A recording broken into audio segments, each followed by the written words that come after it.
Burgundy in eastern France. This little village may look peaceful enough, but beneath its rooftops, fierce passions smoulder. This is no ordinary village. Down that street, behind high walls and locked gates, is the Queen of Burgundy, in exile, snubbed and plotting to get even. Round the corner is her royal palace, the celebrated Domaine de la Romani Conti. But after a palace coup, she's been unceremoniously booted out, and the domain's now occupied by her sworn enemies. At that end of the village is another eminence, the Pope of Burgundy, Henri Jaillet. He's now largely given up earthly matters. These are the nobility, some of the characters of the extraordinary little village of Vosne-Romanée, world famous for its bottles to die for.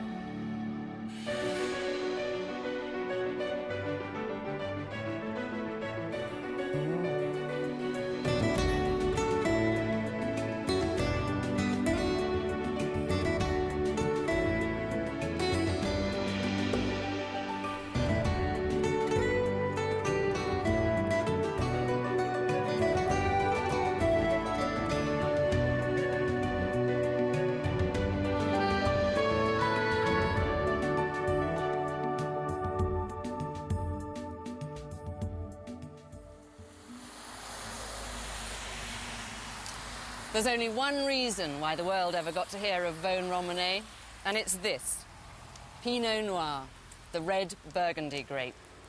It's one of the most difficult grapes to make decent wine out of. Outside Burgundy, it's almost impossible not to over-ripen it. Here in Burgundy, it can be difficult to ripen at all.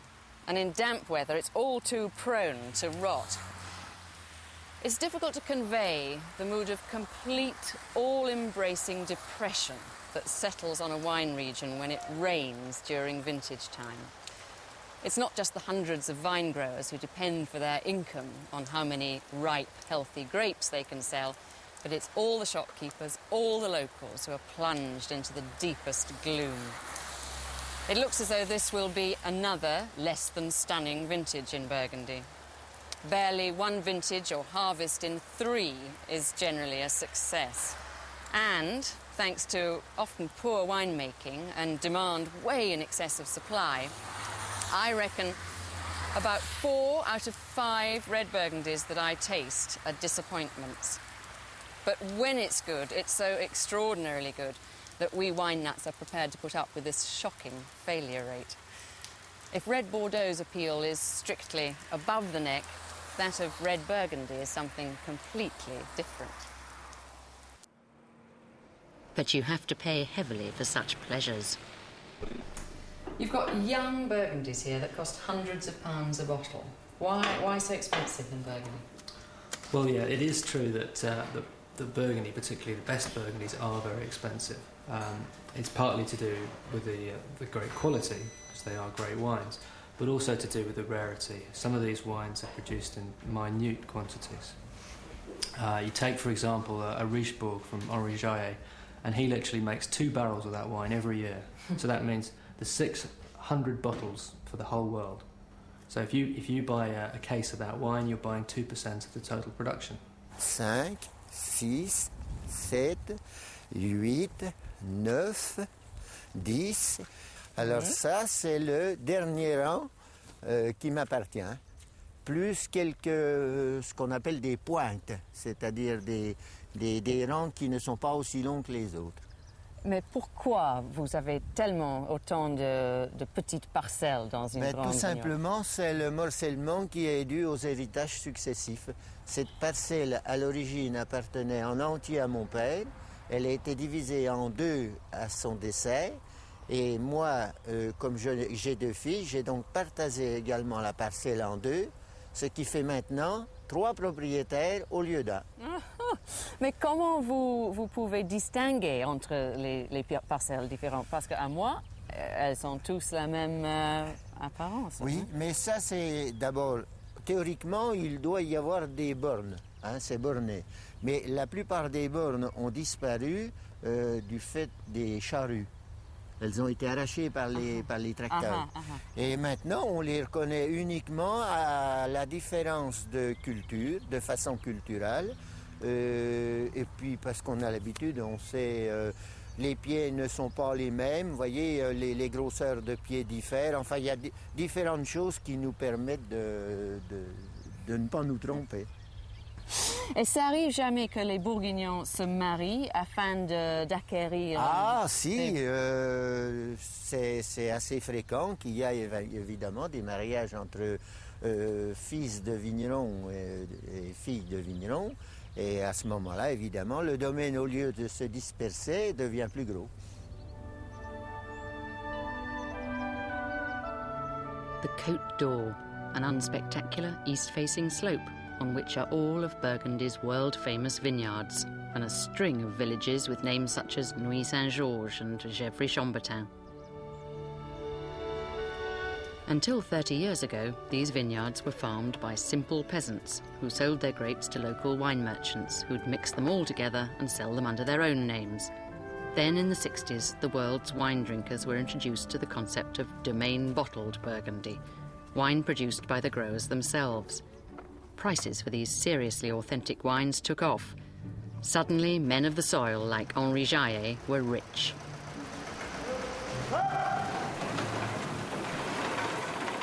Not that this encouraged him to invest in any smart new machinery. No concessions to modern technology here. Just a sorting table to make sure that any less than perfect Pinot Noir grape is used for vineyard fertilizer instead of wine. Burgundy's most respected winemaker makes all of his wine in his garage and beneath it. C'est une toute petite cave parce que tout simplement, je n'ai jamais voulu faire beaucoup de vin pour pouvoir tout faire par moi-même. Et qu'est-ce que c'est? Alors ça, ce sont des magnums de l'année 1986 qui sont destinés à être vendus d'ici quelques années. Ça vaut des milliards de francs, hein? Non, n'exagérons rien, mais enfin, ça vaut quand même un certain prix. Mais les prix de vos vins sont assez élevés, oui, hein? Oui. Vous n'avez pas de plainte des clients? Non. Le client ne demande jamais le prix des vins quand il les achète. Ce qu'il veut, c'est en avoir.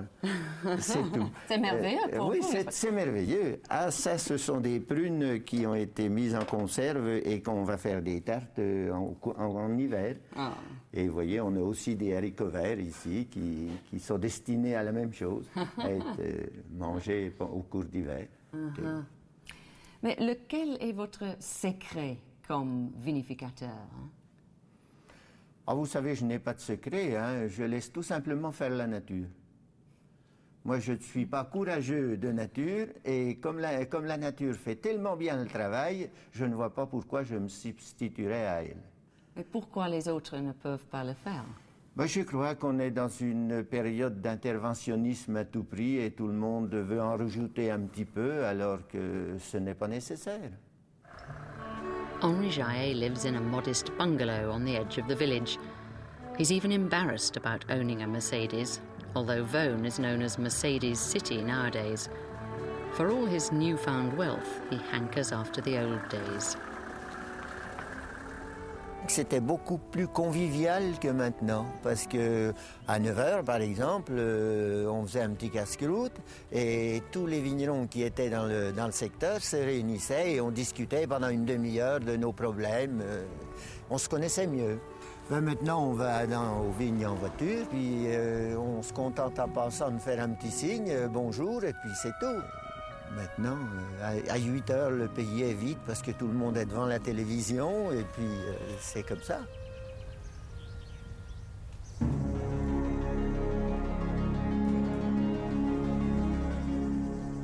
Marcel Marie-Élise Leroy belongs to an altogether higher social stratum of Vaune-Romanée. An awesomely fit 60-year-old, Lalou was the first woman to scale some of the Alps' most terrifying rock faces. This, for her, is just an afternoon stroll fitted in between her other duties.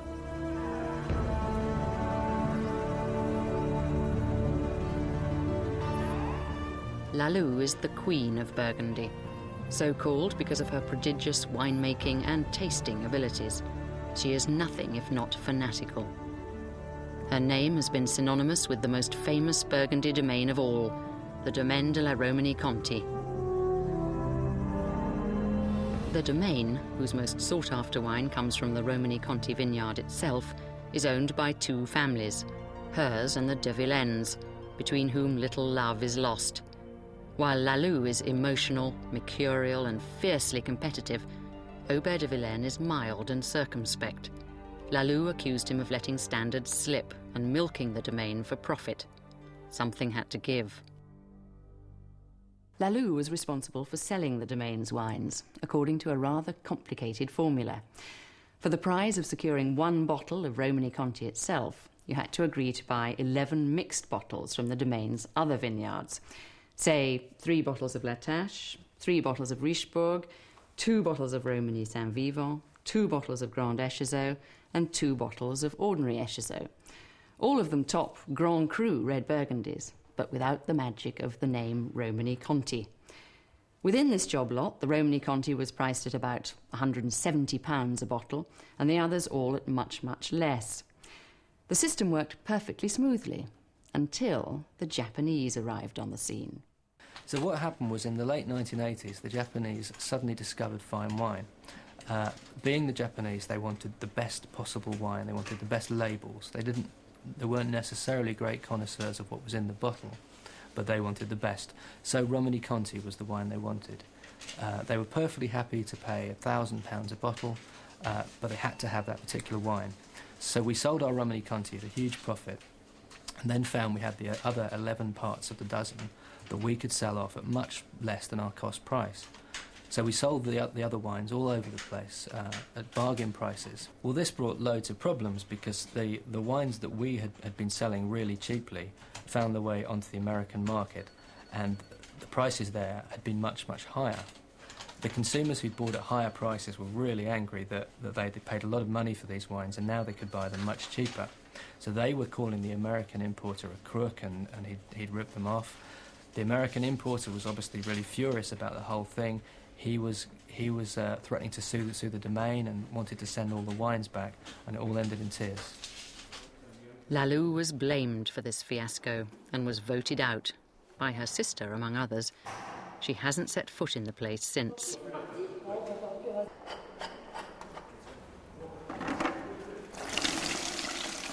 Now all her energies are devoted to establishing a rival domain, also in the tiny village of Vosne-Romanée, aimed at making even better wines than Romanée-Conti. It's called Domaine Le Roi.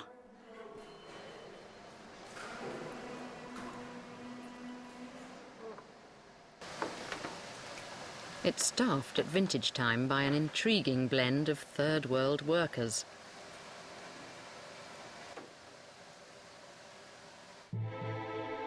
And she now has help from above, in a curious mixture of astrology and homeopathy called biodynamism.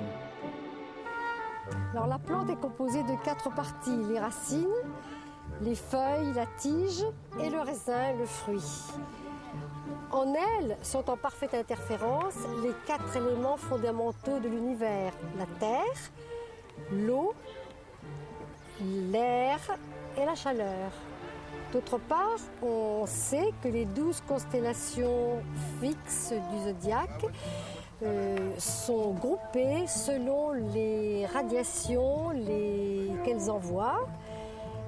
3 sont du groupe Terre, 3 sont du groupe Eau, 3 sont du groupe Air et 3 sont du groupe Feu. On va faire tous nos soins, enfin le maximum de nos soins à la terre et à la vigne, lorsque la Lune passera devant les constellations du groupe Feu. It all sounds pretty potty to me, but it certainly produces healthy grapes, even in a damp vintage. Following her little red biodynamic Bible, during certain phases of the moon, she has a helicopter spray her vines with a mixture of nettle juice and crushed eggshells, with remarkably potent results. Et aussi par la tenue des raisins, qui vont toujours vers la lumière. Ça, c'est un signe de biodynamie.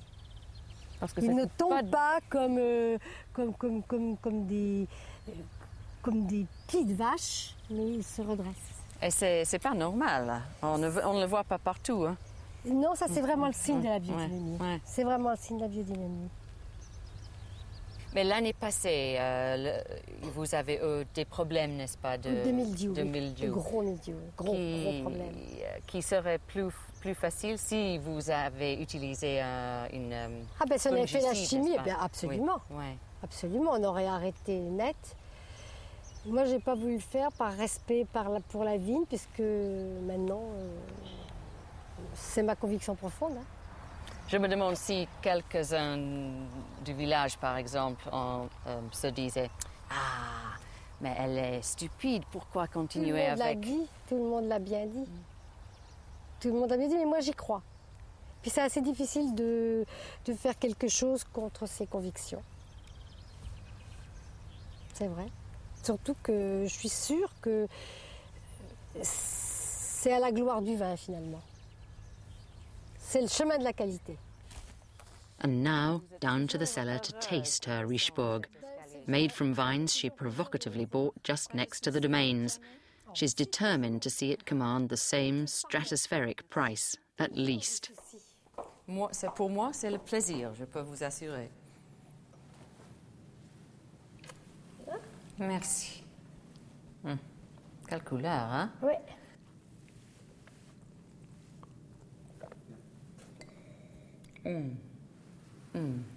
Ça, c'est vraiment quelque chose, hein?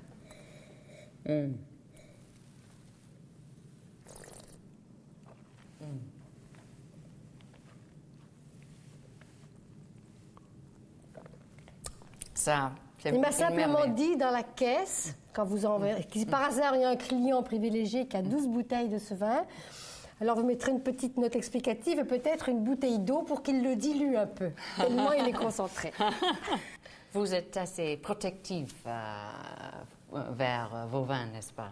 Oui, c'est vrai. Ouais. C'est vrai, je suis assez mère poule. Et si quelqu'un les critique, qu'est-ce qui se passe? Ben, quand même, je me demande s'ils ont raison, parce que il faut que la critique soit positive, je pense. Si je me demande s'ils ont raison, et s'ils n'ont pas raison, je me révolte. Comment? Ben, ça peut aller jusqu'aux pleurs. Vraiment, ça me touche. Ça me touche énormément. Parce que bon, la perfection n'existe pas. C'est évident qu'on peut toujours faire mieux. C'est l'intérêt de notre métier et le sens de moi, c'est le sens un peu de ma vie. Hein. Et moi, j'ai un vin que je voudrais vous faire déguster, qui est un Pinot. Vous avez jamais dégusté un Pinot d'ailleurs que vous avez aimé?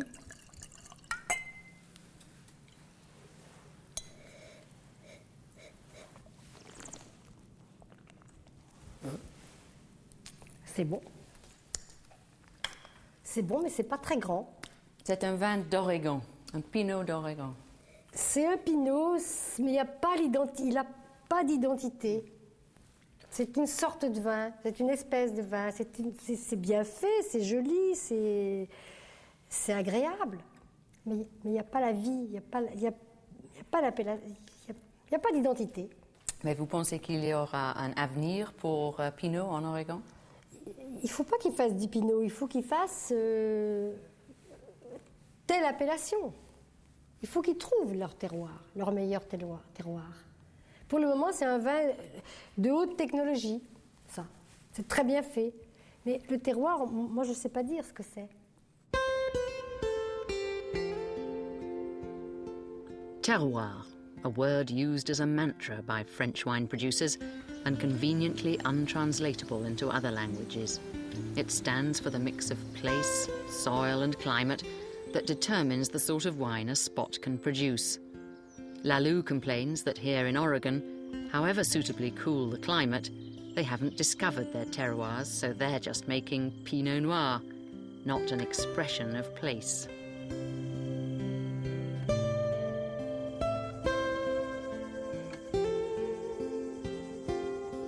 Mind you, this could all be sour grapes. Oregon was the first place on earth to challenge Burgundy's unique right to make fine Pinot Noir. Fill us That's rule number 4 and number 5. So every year they celebrate that fact by holding an international Pinot Noir festival, to which Pinot maniacs, producers and consumers like me, flock from all over the world for consumption disguised as education.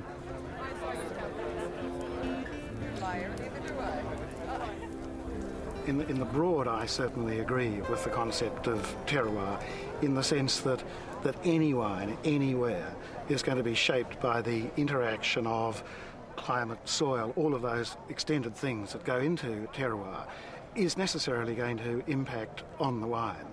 But I don't think that France has a monopoly of great terroir. Of course, if I were a French proprietor with a distinguished appellation, I would wish it to be known that my wine can only be made there. And that is true. But one can equally well say, of course, that great Australian wine, I mean, the old cliches start to come tumbling out, and it can only be made in Australia. What is terroir? I mean, that is the question. It used to be where I would sit with people around the table and they would tell me how they would smell, oh, this is definitely Gevrey-Chambertin. And I would say, gosh, I live about 3 months here in Burgundy, and you can taste it 60 growers in Gevrey-Chambertin and taste 60 different examples of Pinot Noir produced in this area. I'm not quite sure there's any one that's supposed to be, in fact, Gevrey. And if James, the vineyard he works right now and produces wine from, if there was somebody, in fact, there before him producing wine, and it wasn't very good, someone would come up and say, gosh, that's not a very good terroir for growing Pinot Noir. But here he's not using that old harvesting machine, and he's probably crop thinning prior to flowering, and he's probably crop thinning afterwards, and he's probably sorting out healthy from unhealthy fruit. That has nothing to do with terroir. That has everything to do with man's contribution.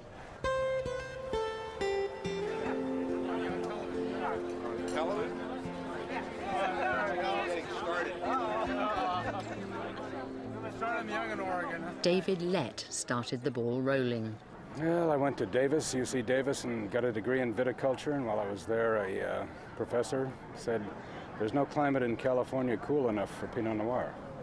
That was pretty definitive, and I had discovered Pinot Noir at Davis. Having grown up near Salt Lake City, I wasn't exactly exposed to it. And I started looking around for various regions around the world, and the Willamette Valley of Oregon kept coming up as the place to grow Pinot Noir. A very similar climate to Burgundy, which I'm tasting right now. So you planted the first Pinot Noir vines? First Pinot Noir vines in the Willamette Valley, first vineyard in the Willamette Valley. And went ahead and had great success with it? Yes, it worked. Do you still think there's nowhere in California that produces decent Pinot Noir? Do I have to answer that? Yes. All right, you just gave me the answer. Yes.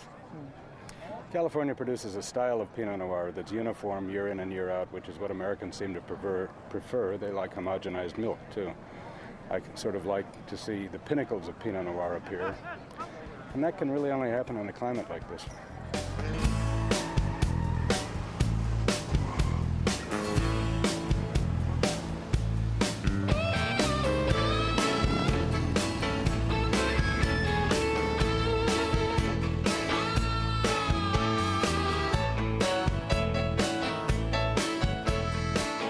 They certainly can make decent Pinot Noir in California. An indecently good one started life in this shed. Bert Williams and Ed Selliam began making wine as a weekend hobby and turned into wine stars by accident. In the Russian River Valley, quite satisfactorily cooled every morning by fogs off the Pacific, William Selliam now has a set of smart new sheds.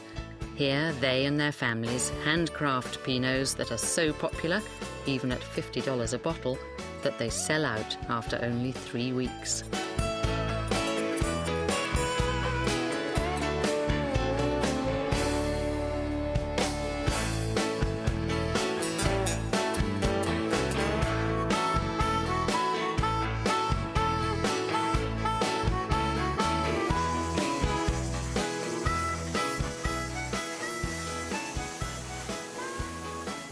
I had made wine on and off since 1964 as a home winemaker. And I read a lot. You know, I read a lot of books, read a lot of things that have been translated from French. We looked at a lot of old books up in the library that were from the 1800s, and talked to a lot of the older Italian winemakers that made wine in a traditional manner. And the way we made wine, because of our budget and everything, we did make wine in a traditional or old-fashioned way. We didn't have all the equipment everybody else had. And we thought that in doing it that way, we also saw a better wine coming out. Here, these are just being painted, so that's why everything's taken apart. But there's a tray up above, and there's 2 people on each station, and they sort the fruit, and the fruit goes directly into the fermenting tanks behind us. I've never seen anything like... I mean, I've seen things like this that are obviously very expensive and have cost people a lot of money. This is your own design? Yeah, I sort of came up with the idea, and my son-in-law did the design work and the engineering and the welding, and this is the result. And this is something that we've been using for the last 7 years. I've never seen fermentation tanks like this before. Well, they were from the dairy industry. We were able to pick them up at a bargain price because the dairy industry was having a problem in changing their tanks to tanker trucks, and these were surplus for them. So you literally cut the tops off? Yeah, we just cut the tops off, and you use it pretty much in this form. The grapes go directly into that tank and ferment in that tank. We get good extraction. You've got lots and lots of area for the skins to float. Contact with the juice, yes. Yeah. What was the first signs that you were making wine everybody else thought was good? Probably, I think when we started really taking off was when we were on television in '87 with the sweepstakes winner of '85. That would be the best wine of all varieties, all wineries in the state. That was one of the big ones, and then just a constant recognition in the press. And every time we do, we have more people phoning, can we have the wine? And it just sort of pyramids and gets bigger and bigger in that way. So how much do you make now? 5,000 cases. How many could you sell, do you reckon, Ed? At full retail, at the allocation levels we're doing now, probably at least 50% more. They would send that much in checks at least in 3 weeks. You know, if you put a mailer out, you could sell 50% more with not a problem at full retail, and they'd have their money here in 3 weeks. So you have to keep sending checks back, do you? Refunds and late checks if they don't get it here in 3 weeks, and those all go back, and there's refunds that go back. And then this is on top of everybody being allocated in the first place. I would say for last fall, there was probably 1,700 people that only got 1 bottle. God, what a business, just sending it out by the single bottle. Right. But couldn't you increase production? But you could make an awful lot more money than you do, couldn't you? Yeah, the government would get more of it, that's for sure. I find it very hard to believe that you've never been to Burgundy, because you're making these wines so much in the mould of Burgundy. Well, we always enjoyed Burgundies. Mm. But you don't want to go to Burgundy? Passionately? You know, someday we may make it.